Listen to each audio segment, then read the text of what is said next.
Ce programme vous est offert par Illico Cash.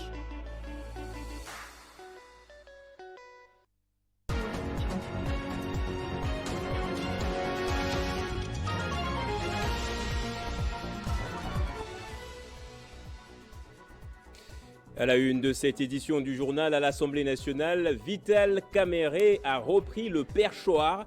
Le bureau définitif a été installé hier. L'opposition est représentée par Dominique Munongo au poste de rapporteur adjoint aux grandes dames de Constant Moutamba qui l'a talonné. Et c'est la deuxième point de la Senco sur son lien avec Christian Malanga, l'homme à la tête du coup d'État manqué de dimanche. La conférence épiscopale démonte tout rapprochement entre l'homme politique et les institutions de l'Église catholique. Aux USA, Nikki Haley a finalement cédé et a annoncé qu'elle va voter pour Donald Trump. L'ex-candidate aux primaires républicaines a toutefois appelé l'ancien président américain à tendre la main aux millions de personnes qui ont voté pour elle.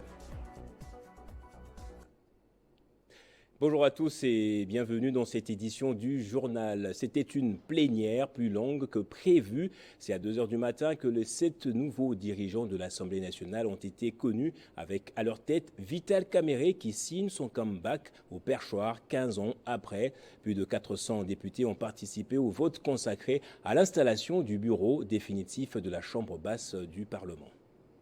Après l'épisode de la tentative du renversement des institutions politiques avec les attaques contre la résidence de Vital Kamerhe et Palais de la Nation, les événements se sont vite déroulés côté hémicycle de l'Assemblée nationale.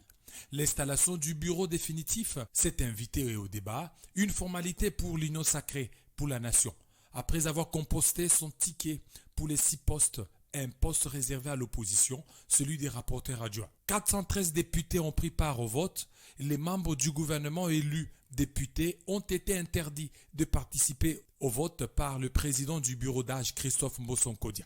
Pour les postes stratégiques, un seul nom a été présenté et sans surprise, l'Union sacrée a dicté sa loi. Vital Kamerhe, élu président de la Chambre basse du Parlement pour le compte de l'UNC. Jean-Claude Chilumbaï, premier vice-président côté UDPS.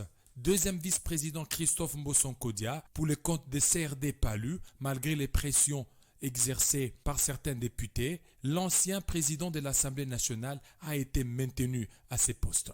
Je suis content, tout comme tout l'INC, toute la République est contente. Nous sommes très fiers de notre président parce que nous venons de très loin. Vous savez tout ce que nous avons traversé pendant la première législature du chef de l'État. Mais je me rappelle d'une chose que le chef de l'État avait dit, c'était que le président national allait encore jouer un grand rôle dans ce pays. Et voilà que ce jour est arrivé. Nous attendons voir ce que l'avenir nous réserve. Mais nous sommes sûrs que ça sera glorieux. Concernant les fonctions des rapporteurs, c'est le professeur Jacques Njoli qui l'emporte et Dominique Munongo de l'ensemble pour l'opposition qui a gagné face à Constant Moutamba comme rapporteur adjoint.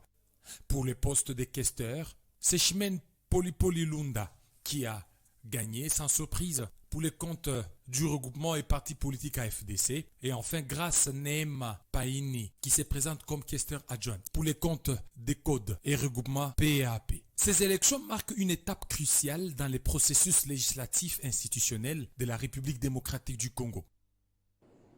Et Vital Kamerhe a fait quelques annonces juste après avoir repris le perchoir de la Chambre basse du Parlement, un siège qu'il a laissé il y a bien des années passées. Le nouveau président de l'Assemblée nationale a appelé les députés à l'unité, à plus d'abnégation, de sacrifice et à demeurer aux côtés du peuple. Je vous propose de le suivre dans ce petit extrait choisi par Benjamin Moudiata.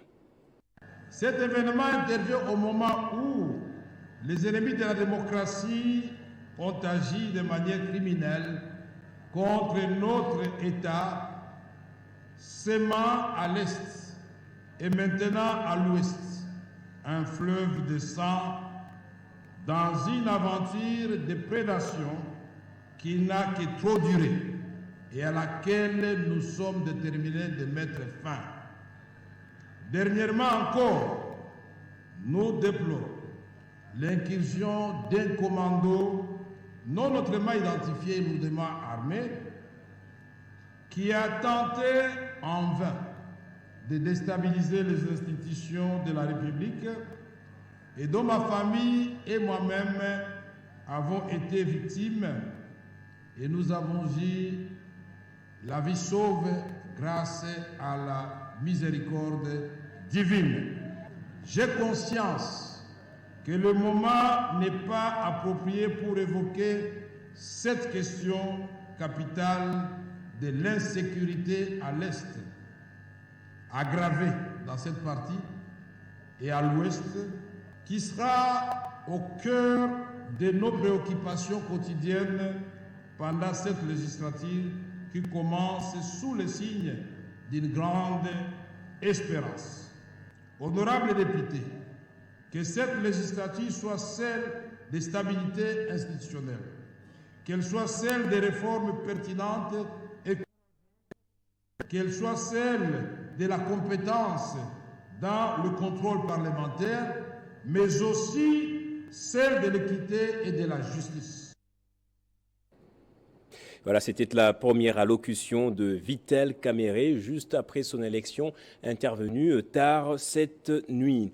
Il était l'invité du journal Afrique ce mercredi sur le plateau de TV5 Monde. L'ancien Premier ministre et actuel député national Augustin Matata Ponyo a analysé les sujets d'actualité, notamment l'élection et l'installation du bureau définitif de l'Assemblée nationale et le coup d'État déjoué par l'armée congolaise. Il s'est également exprimé sur les élections du 20 décembre 2023 ainsi que sur son nouvel ouvrage axé sur les théories du sous-développement. On l'écoute. Invité du journal d'Afrique sur TV5 Monde, l'ancien Premier ministre de la République démocratique du Congo, Augustin Matata Ponyo, a émis son opinion sur les questions d'actualité du pays. Au sujet du bureau définitif de l'Assemblée nationale, Matata Ponyo a félicité Vital Kamerhe pour son élection. Bon, écoutez, madame, nous ne pouvons que féliciter Vital Kamerhe pour son élection. Nous venons de l'attendre séance tenante. C'est ça. C'est un professionnel de la politique congolaise. Nous ne pouvons que le féliciter. En réaction aux événements de la nuit du dimanche, à la résidence de Vital Kamerhe et au Palais de la Nation, Augustin Matata Ponyo analyse les faits. Indique qu'il ne s'agit pas, en tout cas, d'un vrai coup d'État, parce qu'en fait, le coup d'État ne s'adresse pas à un ex-ministre de l'économie, un coup d'État ne s'adresse pas à un député national, un coup d'État s'adresse contre un président en fonction. Mais dans tous les cas, je crois qu'il s'agissait d'un dimanche, un jour non ouvrable et un jour où on ne pouvait pas avoir un président en fonction en train de travailler à 3h, 4h du matin.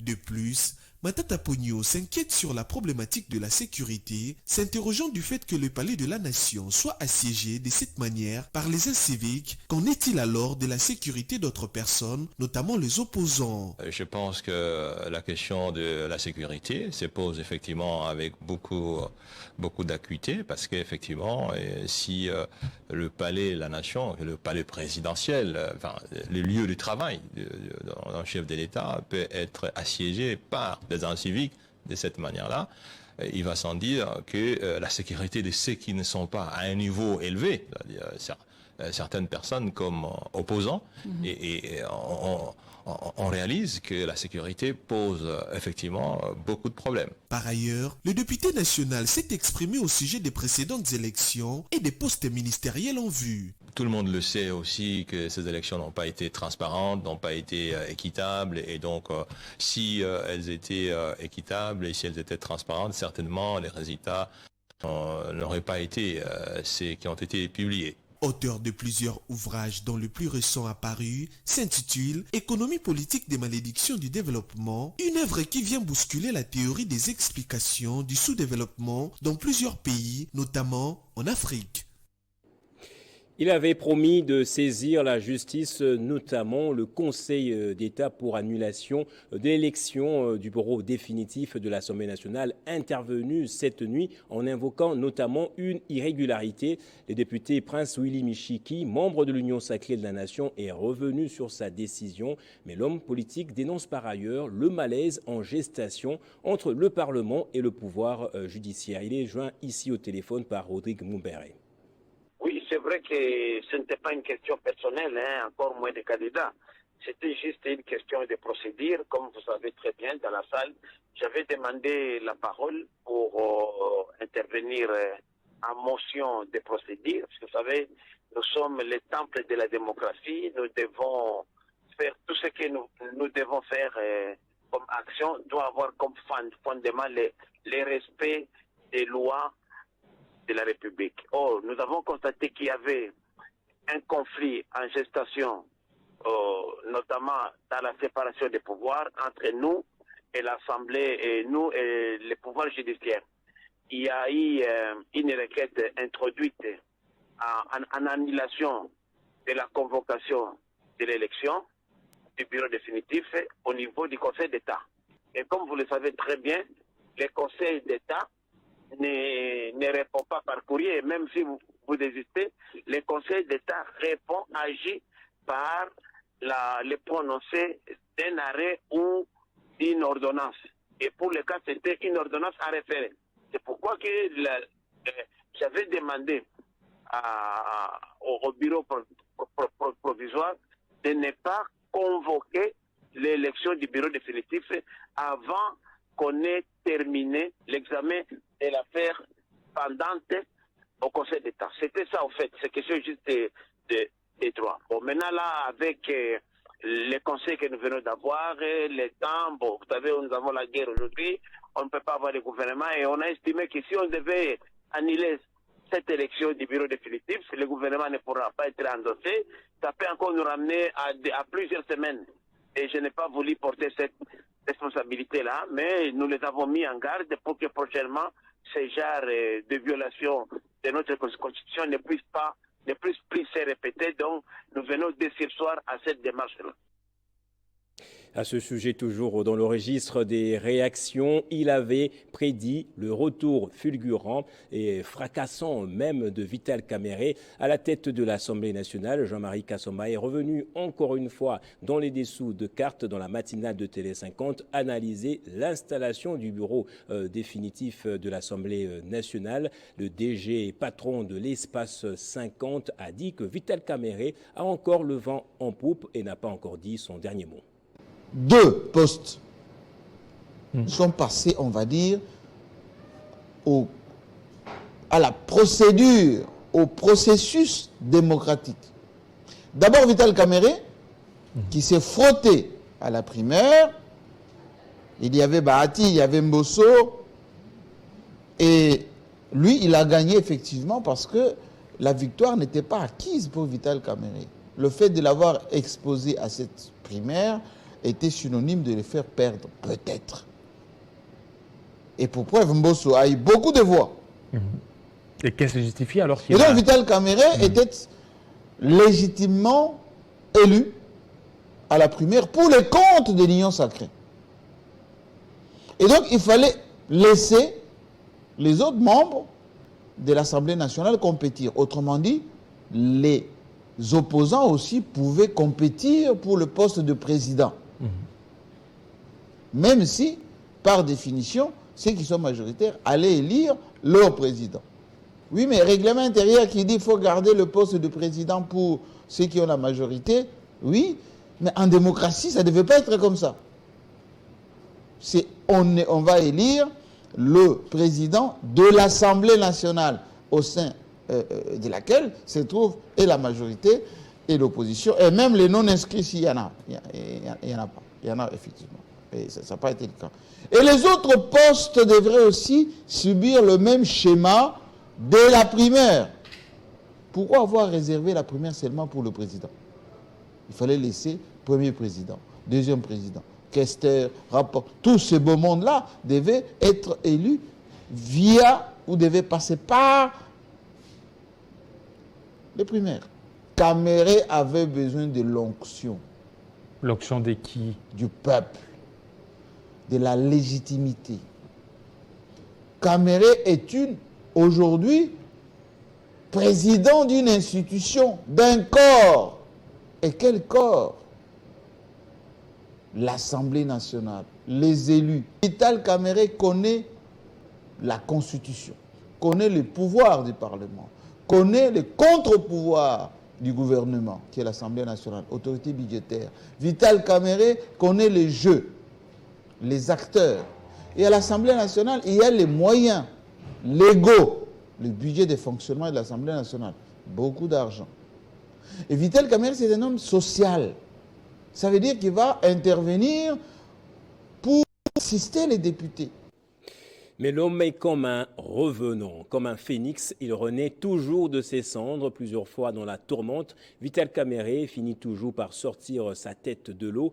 Pouvoir, opposition, humiliation, gloire et prison, sa vie est un ensemble des montagnes russes, selon ce commentaire de Christopher Ochokom.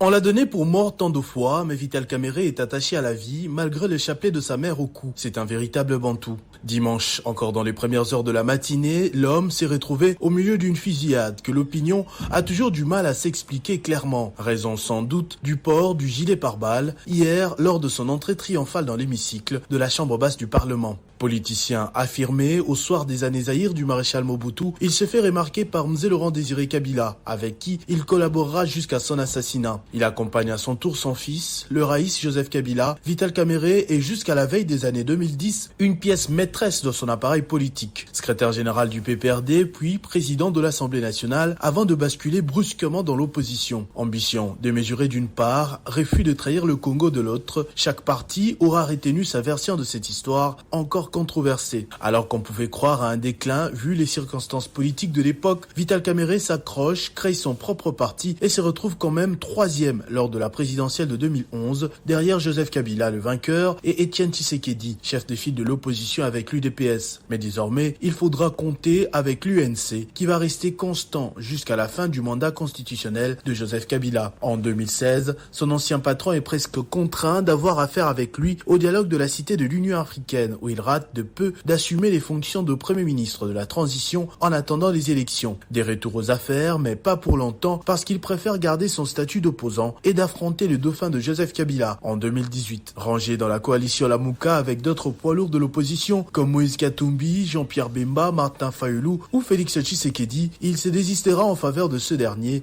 victime, selon lui, d'une trahison de ses pairs au sein de la plateforme à Genève. Il s'en suivra l'épisode de Nairobi, le ticket Fachivit. Le reste appartient à l'histoire. Félix Tshisekedi, 5e président de la République démocratique du Congo, nombreux s'imaginent Vital Kamerhe dans une période de gloire. Le rêve tournera court. Quelques mois plus tard, il est spectaculairement jeté en prison dans le cadre du procès 100 jours exposant les détournements de plusieurs dizaines de millions de dollars américains prévus pour des interventions dans les infrastructures et le social en mode d'urgence. Il clamera son innocence, Félix Tshisekedi aussi, avant d'être finalement libéré il y a 2 ans. Il retrouve la scène politique dans des circonstances bien différentes, le mariage FCC Cash ayant cédé sa place à la formule Union Sacrée. Nombreux s'imaginent qu'il tentera alors de se venger, mais il n'en sera pas question. Le pacificateur, comme il se fait appeler, rejoint brièvement le gouvernement et bat campagne pour la réélection de son allié de Nairobi, censé lui céder sa place en 2023 selon les accords. Réélu, Félix Tshisekedi porte son choix sur Vital Kamerhe pour diriger l'Assemblée nationale comme il y a 15 ans, mais là encore, ce ne sera pas un cadeau. Malgré la méfiance et nombreuses critiques, l'élu de Bukavu vient à bout de Mbosso Kodia, son 2e vice-président, et Bahati Lukwebo, l'ancien président du Sénat. Les années 2000 de Vital Kamerhe sont dignes d'une histoire de polar américain.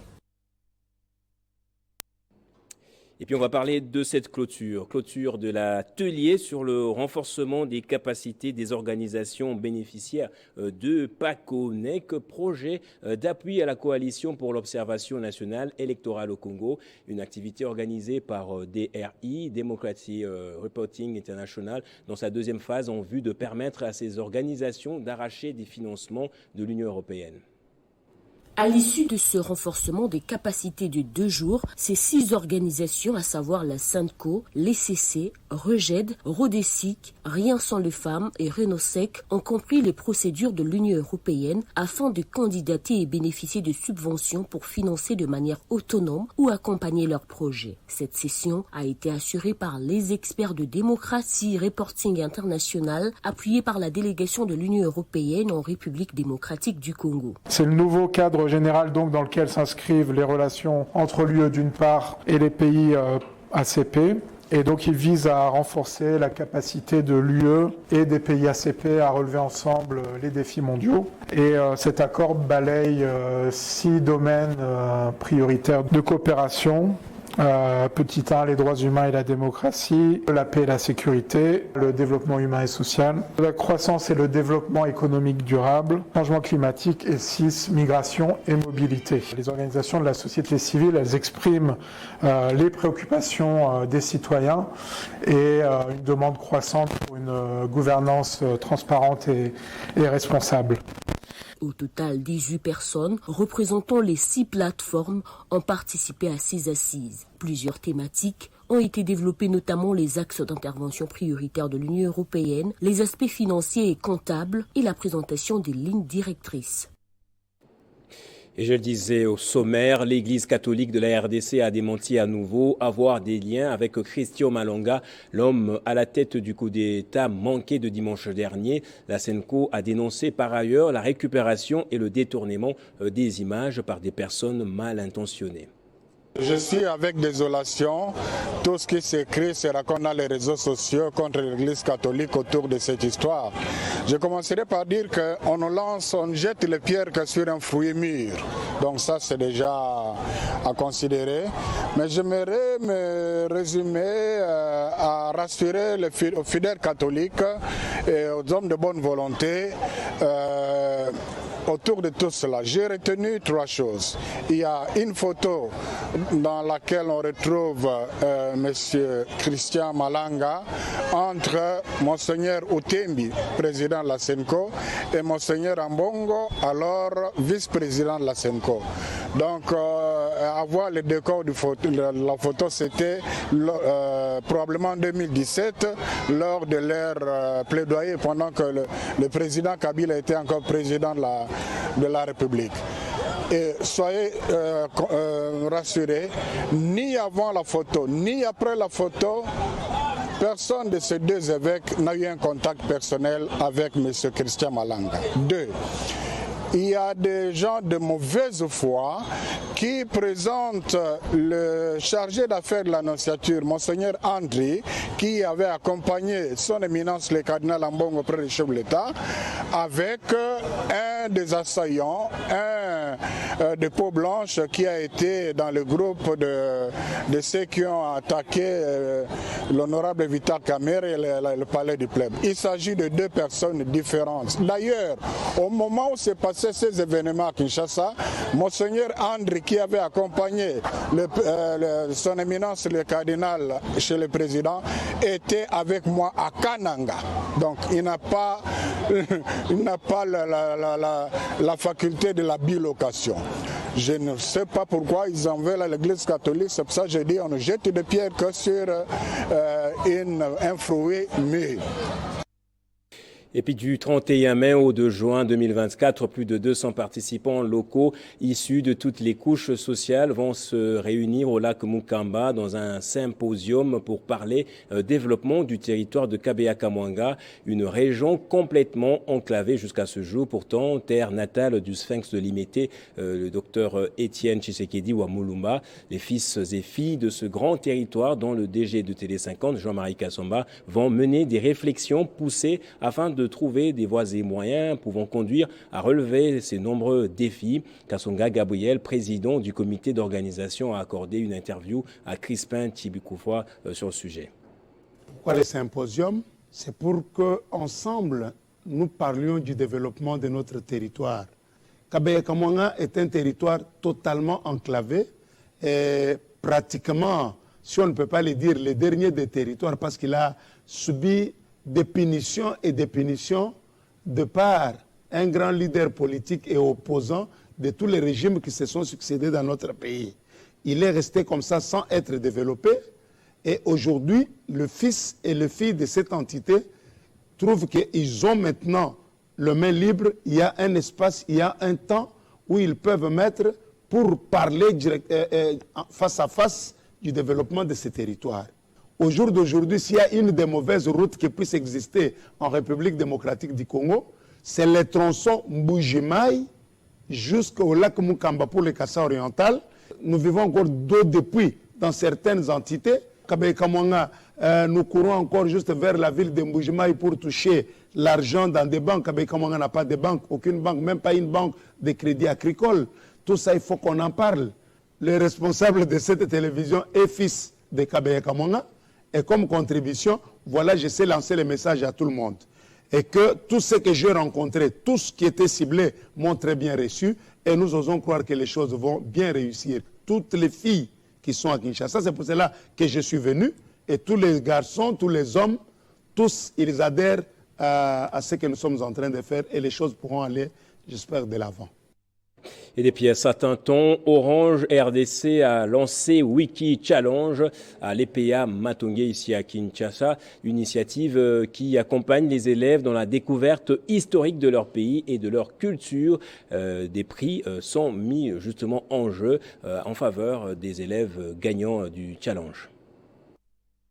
C'est la 3e édition de Wiki Challenge École d'Afrique de la Fondation Orange ayant pour but de promouvoir l'éducation à la culture dans notre pays. Une initiative aux objectifs d'accompagner les élèves à plus du savoir. Cette fois-ci, la cible de Orange RDC à travers sa fondation était l'EPA Matongé avec comme thème historique du stade de Martyrs. L'objectif ici, c'est pouvoir promouvoir d'abord l'éducation au sein de notre pays, car comme moi vous savez, actuellement, la jeunesse a un problème de ce côté-là.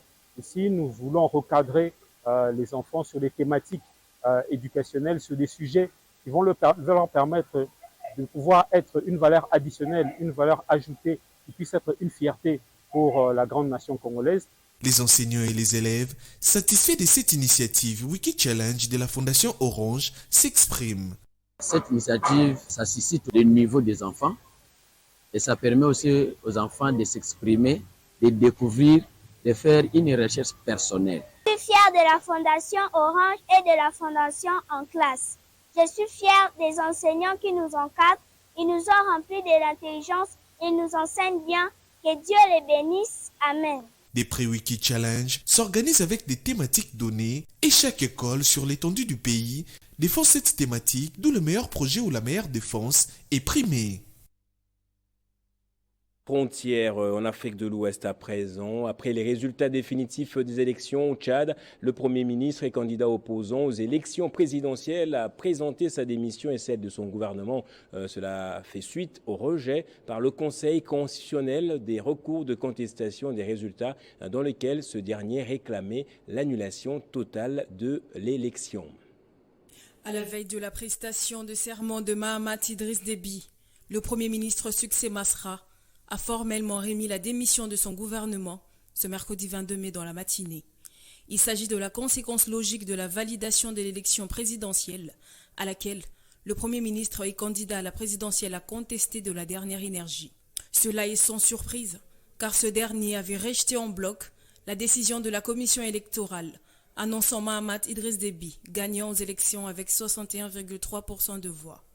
En attendant la validation du Conseil constitutionnel, Succès Masra y a introduit des recours qui ont été rejetés pour cause d'insuffisance de preuves et de précision dans les allégations portées. Et cette actualité aux États-Unis, avant les sports, Nikki Haley, farouche rivale de Donald Trump aux primaires républicaines, a finalement mis fin au suspense en annonçant mercredi qu'elle voterait pour Trump à la présidentielle de ce novembre. Je mets mes priorités sur un président qui aura le soutien de nos alliés, qui fera payer nos ennemis, qui protégera la frontière sans plus d'excuses. Un président qui soutiendra le capitalisme et la liberté, a-t-elle déclaré. Elle a par ailleurs appelé l'ancien président à tendre la main à son électorat. Et en sport, pour terminer, les passionnés de la course à pied à Kinshasa s'apprêtent à vivre des moments exceptionnels le 2 juin prochain avec la 4e édition du Congo River Marathon, qualifié comme le plus grand événement de course à pied au cœur de l'Afrique. Lors d'une conférence de presse tenue hier mercredi, Roli Kayumba, responsable de Congo River Marathon, a souligné que cette édition promet d'être époustouflante avec une participation accrue de coureurs de diverses nationalités. On l'écoute. La participation, elle est plus que les 3 éditions précédentes. Et pour nous, on considère cette 4e édition comme la première, parce qu'on voulait avoir ces 3 premières éditions être exécutées Comme ça, tu vois, ça met dans la tête de participants. La course, elle a lieu ce 2 juin. Elle commence à 6h30 pour le 42 km et 30 minutes après, il y a le 21 km qui commence et à 8h juste, c'est le 10 km qui vont emprunter le parcours à leur tour. Et ça commence sur le boulevard Tchatchi. La référence, c'est le Pullman Hotel qui est aussi un de nos sponsors. Et après la course, il y a un after party avec de différentes artistes DJ qui vont intervenir après la course au Pullman, au chapiteau du Pullman. La participation, elle revient à $10 et pour les étudiants, les élèves, c'est à $5 et même en cas de besoin, s'il n'y a pas cette possibilité-là, contactez-nous, on sait comment aider parce qu'il y a aussi de bons samaritains, de partenaires, de sponsors qui sont aussi en train d'aider les gens à prendre part en cas de difficultés financières. Notre message au Quinois, c'est, comme vous l'avez vu sur notre roll-up, c'est Tokoningana, c'est ça notre slogan maintenant. Donc venez, sentez l'ambiance du Congo River. Place au rappel des titres à présent.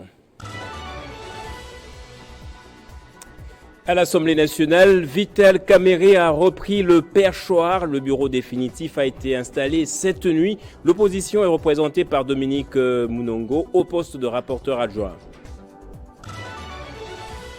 Et c'est la deuxième mise au point de la Senco sur son lien avec Christian Malanga, l'homme à la tête du coup d'État manqué de dimanche. La conférence épiscopale dément tout rapprochement entre l'homme politique et les institutions de l'Église catholique. Et aux États-Unis, Nikki Haley a finalement cédé et a annoncé qu'elle votera pour Donald Trump. L'ex-candidate aux primaires républicaines a toutefois appelé l'ancien président américain à tendre la main aux millions de personnes qui ont voté pour elle et qui continuent de la soutenir. On va rester ensemble cette fois pour la revue de presse.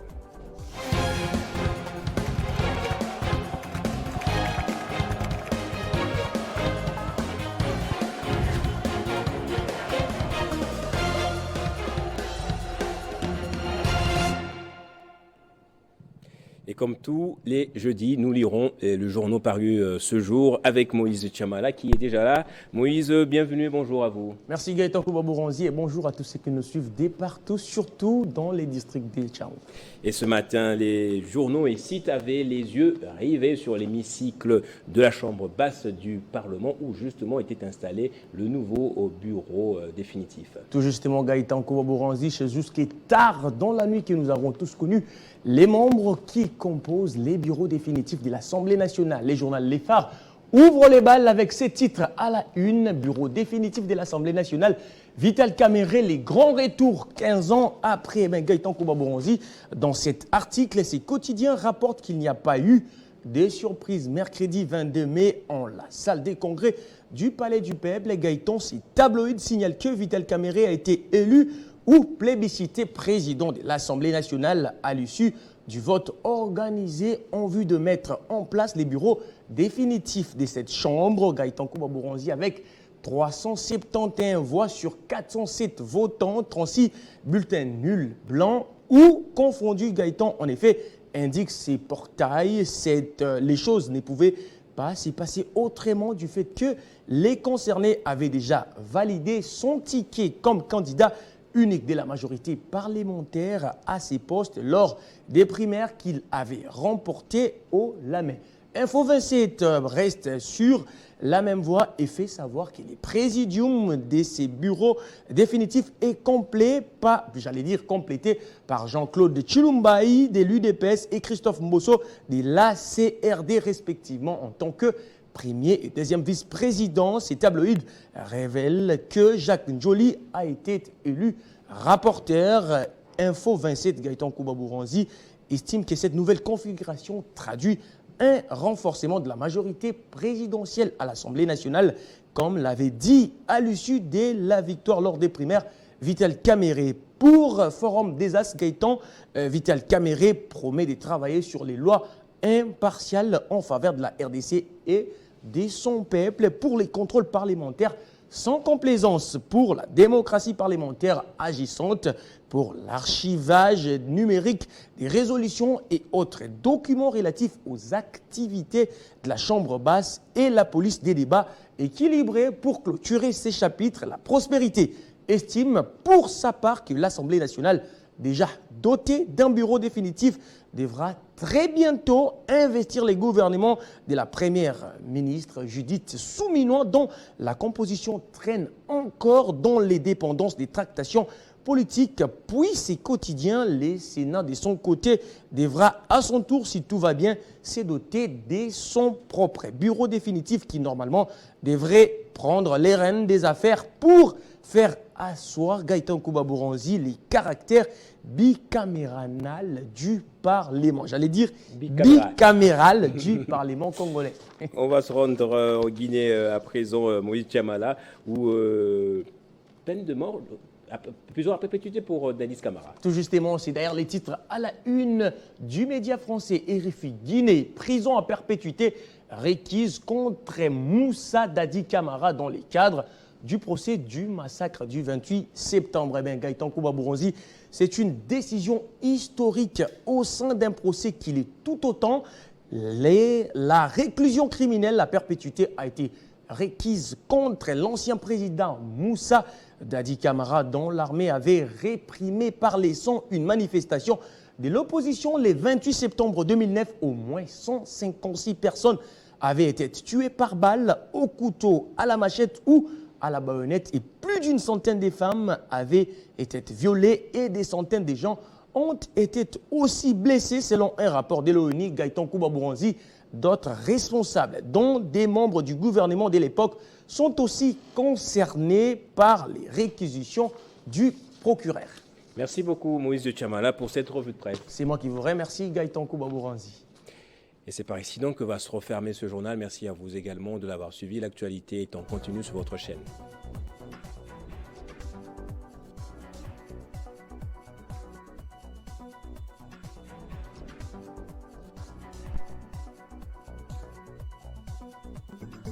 Retrouvez toute l'actualité en continu sur www.tele50.cd.